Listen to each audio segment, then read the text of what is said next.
수 있다는 확률은 극히 낮다는 전제로 하는 것이거든요. 그럼 환자도 알고 의사도 다 같이 알고 있는 것입니다.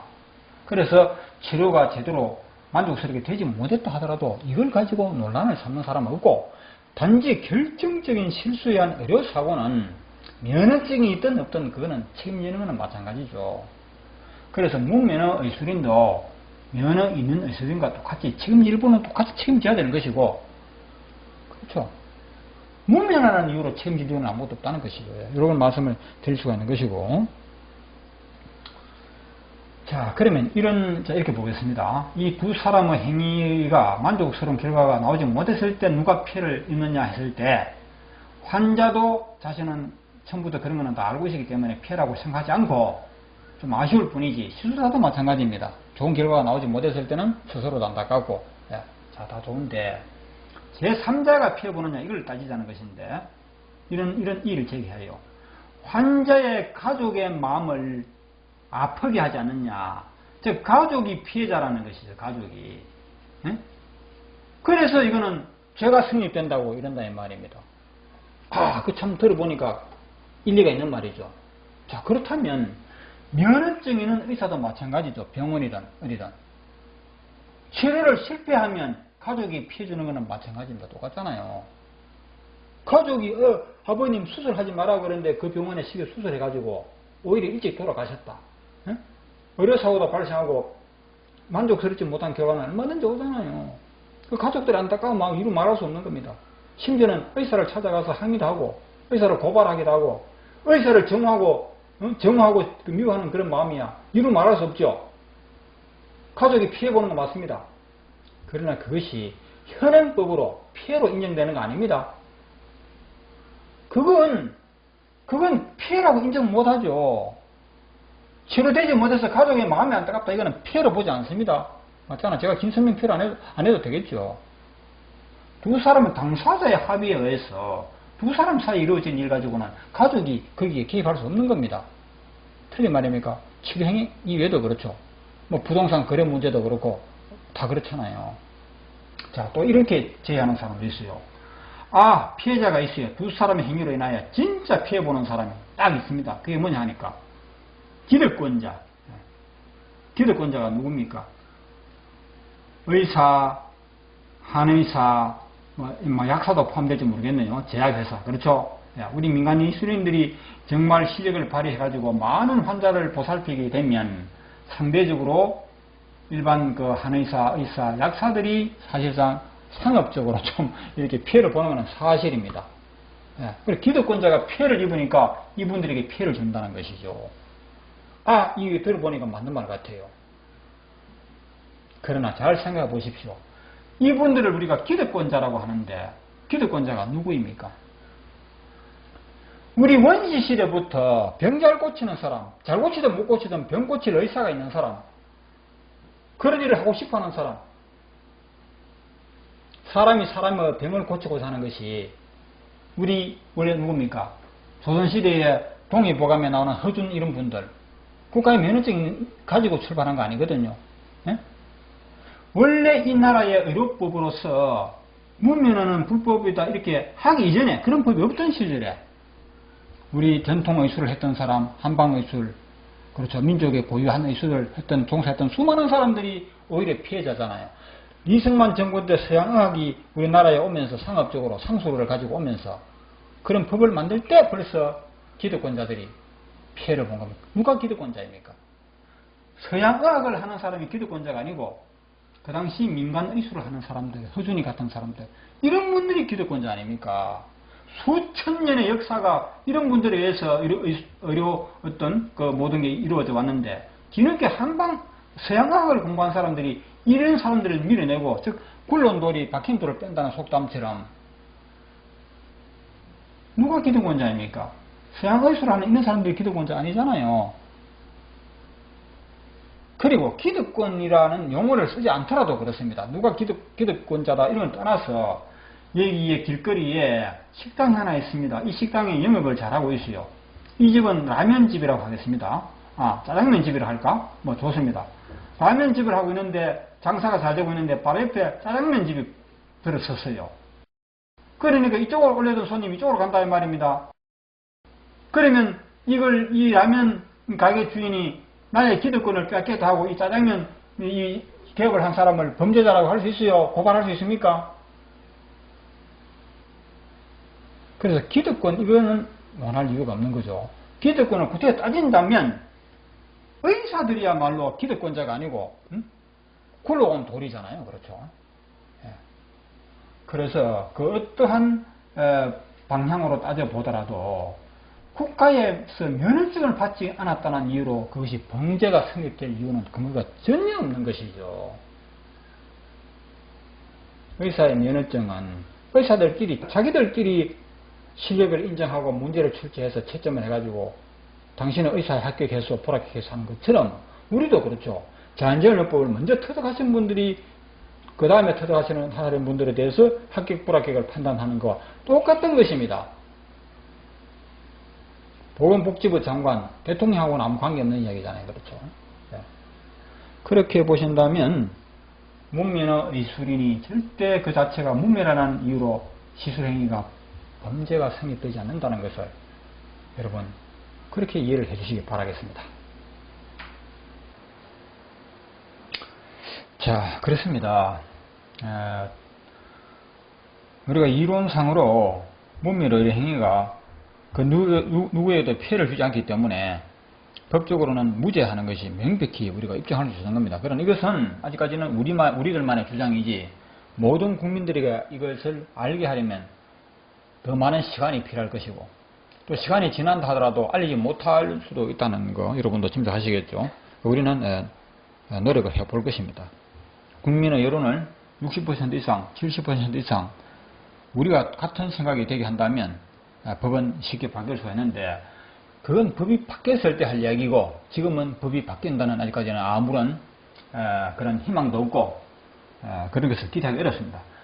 현행법은 어디까지나 문면허 의료 행위를 하는 것은 불법에 이렇게 되어 있기 때문에 우리는 이 현행법을 어떻게 대처할 것인가 이걸 먼저 생각하지 않을 수가 없다는 것이죠. 악법도 법이다라는 그런 말이야 중요한지 안 한지 잘 모르겠지만 어쨌든 이 현행법은 국회를 통과해서 엄연히 존속하고 있습니다. 그래서 이 법에 우리가 대처하는 방법은 첫째는 뭘까요? 첫째는 이 법을 준수하는 것입니다. 법을 최대한 지키는 것입니다. 그러나 지키고자 해도 지키지 못할 경우는 또 굉장히 많지 않습니까? 예를 들어서 우리 아이가 감기가 들었는데 약국을 찾아가고 병원을 찾아가나도 좋은 방법이지만 집에서 할 수 있는 것은 해야 되잖아요. 그럴 때 엄마 아빠가 그 감기 처방을 내려야 되는 것입니다. 어떤 형태로든 물을 끓여서 마시게 한다든지 뭐 어떤 방법으로든 엄마 아빠가 의사가 돼야 되는 겁니다. 그러면 그거는 현행법을 위반하는 거 맞죠? 분명히 맞습니다. 그런데 이 법이라는 것도 판사, 검사라는 그런 사람들도 자연법을 알고 있기 때문에 부모가 자식 감기 치료를 위해서 그 어떠한 몸부림을 친다 하더라도 사실 그거는 문제 삼지 않는 게 현실입니다. 나아가서는 내 동료, 내 이웃을 위하여 무료로 베푸는 의술은 정말 거기에 대해서 어떤 결정적인 어떤 문제, 부작용만 일으키지 않는다면야 그런 것까지 처벌해서는 안 된다는 거 다 알고 있거든요. 그래서 무료로 의술을 베푸는 그런 행위에 대해서는 처벌받았다는 이야기 아마 여러분도 들은 적이 없을 겁니다. 그러나 또한 현실적으로 많은 민간 의술인들은 그 자신이 갈고 닦은 의술을 직업적으로 또 쓰지 않을 수도 없는 게 현실입니다. 그래서 실질적으로 문제되는 것은 무엇이냐 하면 민간 의술인, 다시 말해서 문면허 의료인들이 자신의 의술을 직업적으로 그 행사하는 것을 사실상 문제로 법적인 문제로 삼고 있는 것이 현실입니다. 그런데 이런 것을 하나 참고를 하시기 바랍니다. 민간 의술 단체에서 어느 지역 마을 노인들을 상대로 무료 의술을 베푼다고 신문에 공고를 했어요. 신문에 공고했을 때 무료 시술입니다. 그렇죠. 무료 시술은 법적으로도 허용하고 있습니다. 문면허 의료인이라 하더라도 그것을 적절한 그 절차를 밟습니다. 예를 들어서 그 지역에 그 지역 자치단체장의 동의를 구해서 뭐 이런 절차를 밟게 되면 괜찮거든요. 그러나 그런 절차 없이 바쁘게 하다 보면 그 신문에 광고부터 먼저 나오는 그런 수가 있죠. 예. 그렇게 했는데 대한 무슨 의사 무슨 협회에서 그걸 법적으로 걸고 나왔습니다. 무료 시술이지만 무료 봉사이지만 처벌하겠다는 거죠. 예. 그 처벌을 요구하실 때 처벌을 피할 수가 없을 겁니다. 예. 현행법을 지켜야 하니까. 예. 어떤 형태로든 처벌을 피할 수는 없다는 것이죠. 자, 그건 그렇고 우리 자기사님들, 민간 의술인들이 직업적으로 사업적으로 자신의 의술을 사회에 베풀고자 했을 때 이때 비로소 이 현행법이 큰 걸림돌로 작용하고 있거든요. 여기에 대해서 우리가 어떻게 현명한 대처를 할 것인가를 한번 진지하게 생각해 봐야 하는데, 첫째는 법을 준수하는 것입니다. 법을 준수한다는 것은 무면허 의료 행위를 하지 말라는 것이거든요. 그러나 의술을 베푼다는 것은 꼭 범법을 하고 해야만 베푸는 게 아니거든요. 그 몇 가지 방법이 있습니다. 제가 정확히는 모르지만 만약 우리 자연전염법 자기사님의 입장이라면 첫째는 뭐냐면 내가 이 자연전염법으로 불쌍한 환자들을 구원해 줘야 되겠다 이렇게 생각했을 때 이 사람들에게 자연전염법을 알리는 거냐. 자연요법을 교육하는 거, 알리는 거예요. 교육하는 것은 그 어떠한 경우에도 불법이 아니거든요. 가르치고 알리는 것은. 이러이러한 방법으로 이러한 원리로 이 병을 고친다라고 강연을 한다든지 설명하는 것은 절대 그것은 현행법에 걸리지 않습니다. 그리고 환자의 몸에 손을 댄다 하더라도 그것이 교육이 목적일 경우에는 또 현행법에 걸리지 않습니다. 100% 걸리지 않는다는 것이 아니고 그게 어떤 상황에 따라서 전혀 걸리지 않는다는 것이죠. 교육 그 자체가 목적일 때. 그러나 내가 환자의 몸에 손을 대고 전적으로 나의 책임하에 그 사람을 치료해 준다는 조건으로 그렇게 했다면 그것은 명백한 의료행위가 되기 때문에 상당히 조심해야 되는 부분입니다. 그래서 이런 경우가 있습니다. 실제로 환자의 몸에 부항 시술을 하면서 많은 사람들을 모아놓고 공개적으로 한다 하게 되면 그 자리에는 신문 기자나 방송 기자도 올 수 있습니다. 그것이 명백한 교육을 목적으로 할 경우에는 법적으로 문제가 되지 아니한 사례들이 굉장히 많습니다. 그러나 그것이 항상 그렇다는 보장은 없습니다. 사회적인 분위기에 따라서 어떤 사건이 또 사회적으로 말썽을 일으켰느냐 그렇지 않느냐에 따라서 그때 판사의 마음이 조금 바뀔 수도 있거든요. 지금까지는 이런 부분에서 처벌하지 않았는데 이제는 시범 사례로 한 번쯤 처벌하는 쪽으로 이렇게 바뀔 수도 있다는 것이죠. 판결은 때로는 바뀔 수도 있다는 겁니다.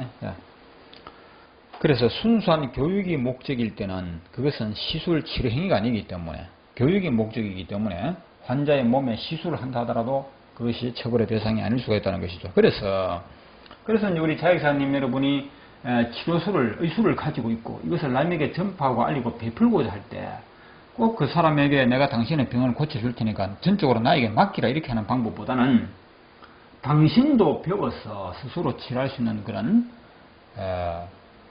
기회를 가져라. 그런 행운을 가져라.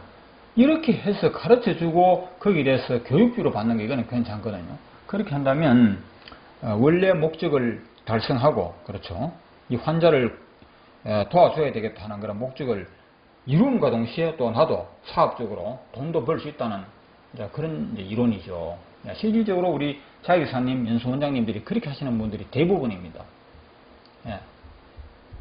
그러나 아마 그 누구 한 사람도 예외 없이 그게 무료든 유료든 환자의 몸을 직접 한번 내가 치료해 봐야 되겠다는 그런 호기심으로 어떤 지적 호기심으로 치료를 목적으로 하는 경우도 아마 많을 것입니다.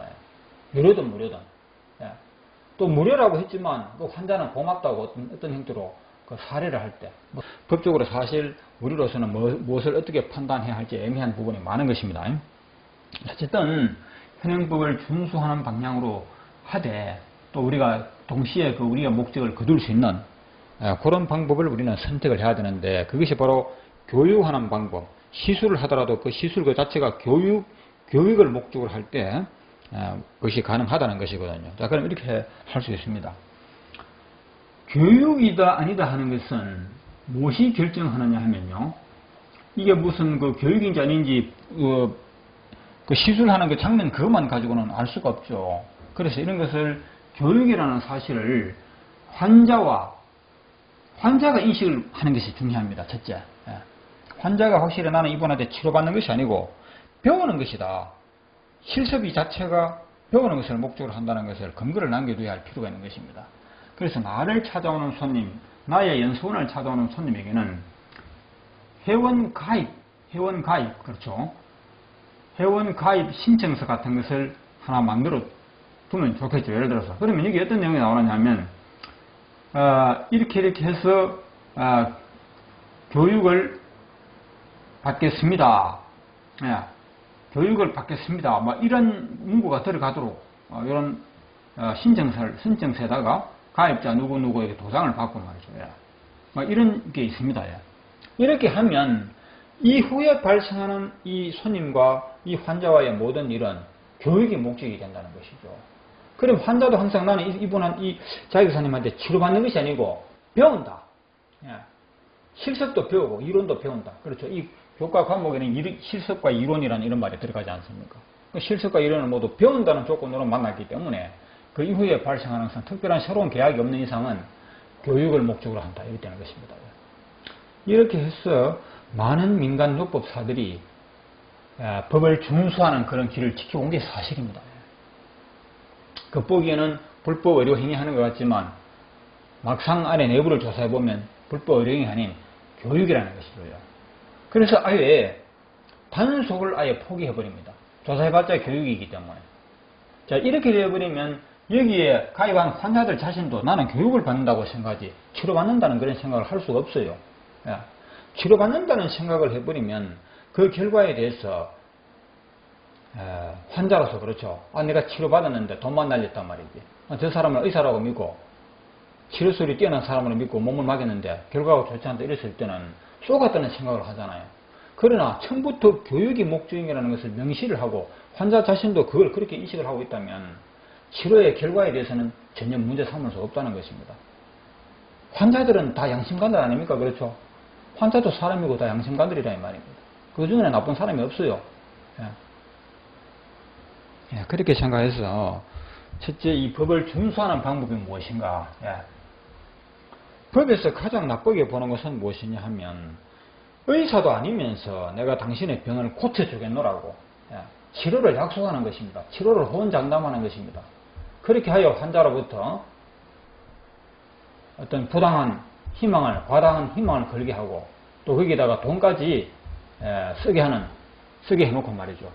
결과적으로 좋지 못한 결과가 왔을 때는 환자의 그 마음속에 일어나는 그 분노라든지 배신감 내지는 어떤 실망감, 이런 것이 환자의 마음을 아프게 하기 때문에 법에서는 그런 환자를 보호해야 되겠다는 생각을 하게 되는 겁니다.